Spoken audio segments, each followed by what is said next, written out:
Next question की बात करते हैं।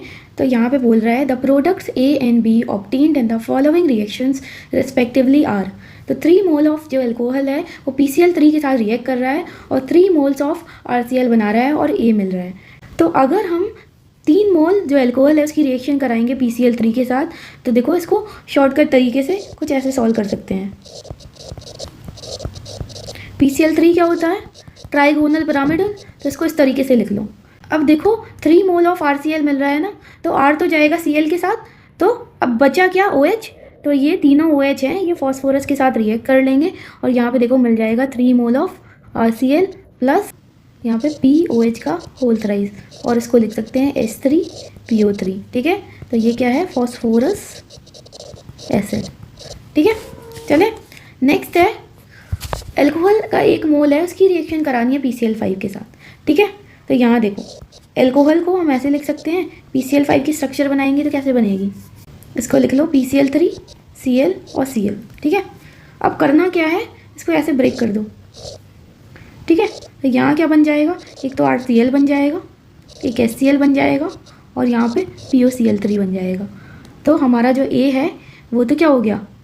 A तो क्या हो गया? H3PO3 और B क्या हो गया? POCl3। तो यही हमारा आंसर हो गया। ठीक है, आई होप आपको समझ आया होगा। Thank you. नेक्स्ट क्वेश्चन क्या कह रहा है? Given below are 2 statements. Statement 1 है बोथ जो स्क्वायर ब्रैकेट के अंदर CONH3 का whole 6 3 positive and COF6 3 minus, ये दोनों कॉम्प्लेक्स जो हैं ऑक्टाहेड्रल हैं but differ in their magnetic behaviour. ठीक है, तो अगर हम बात करें फर्स्ट वाले की CONH3 का होल 6 स्क्वायर ब्रैकेट 3 पॉजिटिव, यहाँ पे जो कोबाल्ट है उसकी ऑक्सीडेशन स्टेट कितनी होगी? X + 6 × NH3 पे 0 charge equal to +3, X equal to +3, तो यहाँ पे +3 चार्ज हो जाएगा। कोबाल्ट क्या होता है? 27, यहाँ पे क्या हो जाएगा? Argon 4s2 3d7। अब CO+3 की बात कर रहे हैं तो यहाँ पे आ जाएगा आर्गन 4s0 3d6। ठीक है, अब D में कितने इलेक्ट्रॉन हैं? यहाँ पे 6 1 2 3 4 5 और 6। ठीक है, क्लियर है? पर यहाँ पे क्या है? NH3 जो है वो स्ट्रॉन्ग फील्ड जो लीगेंड है उसकी तरह काम करता है। तो यहाँ पे देखो पेयरिंग हो जाएगी। तो अब देखो 1 2, देखो ये वाला इसके साथ पेयरिंग कर लेगा, ये वाला इसके साथ पेयरिंग कर लेगा, तो कुछ इस तरीके से आ जाएगा। तो यहाँ पे क्या है? 0 अनपेयर्ड इलेक्ट्रॉन, तो इसका म्यू क्या हो गया? 0 हो गया। लेकिन अगर हम COF6 3 माइनस की बात करें तो यहाँ देखो अगेन कितना चार्ज आएगा CO पे? X + 6 × फ्लोरीन पे -1 -3, तो यहाँ आ जाएगा +3। ठीक है, यहाँ पे CO +3 में है तो क्या आ जाएगा? आर्गन अभी निकाला था 4s0 3d6। तो अब हम इलेक्ट्रॉन भरेंगे तो यहाँ पे देखो 1 2 3 4 5 6 और फ्लोरीन क्या है? Weak field ligand. ठीक है, तो नो पेयरिंग।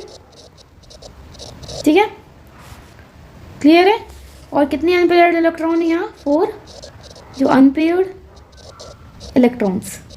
ठीक है, तो यहाँ पे देखो 4 अनपेयर्ड इलेक्ट्रॉन है तो इसका मैग्नेटिक मोमेंट भी डिफरेंट आएगा। और यहाँ पे देखो पेयरिंग हो गई तो ये क्या हो जाएगा? डायामैग्नेटिक। और ये वाला क्या हो गया? ये हो गया पैरामैग्नेटिक। ठीक है, तो यहाँ पे देखो सेकंड स्टेटमेंट में बोल रहा है CONH3 का whole 6 square bracket 3 positive is diamagnetic whereas COF6 3 minus is paramagnetic. ठीक है, तो ये तो सही बात है। अगर फर्स्ट स्टेटमेंट की बात करें तो देखो क्या है? 6 लिगेंड जुड़े हुए हैं CO के साथ और यहाँ पे ठीक है, तो यहाँ पे कौन सा केस है? ये मोनोडेंटेड है सारे के सारे। तो क्या हो गया? जो ज्योमेट्री हो गई इनकी क्या हो गई? ऑक्टाहेड्रल। और इनका मैग्नेटिक बिहेवियर है दोनों का डिफरेंट है, एक हमारा डायामैग्नेटिक है दूसरा पैरामैग्नेटिक है। मतलब जो हमारे दोनों ही स्टेटमेंट क्या है? सही है। ठीक है, तो फर्स्ट हो गया हमारा करेक्ट ऑप्शन। Thank you.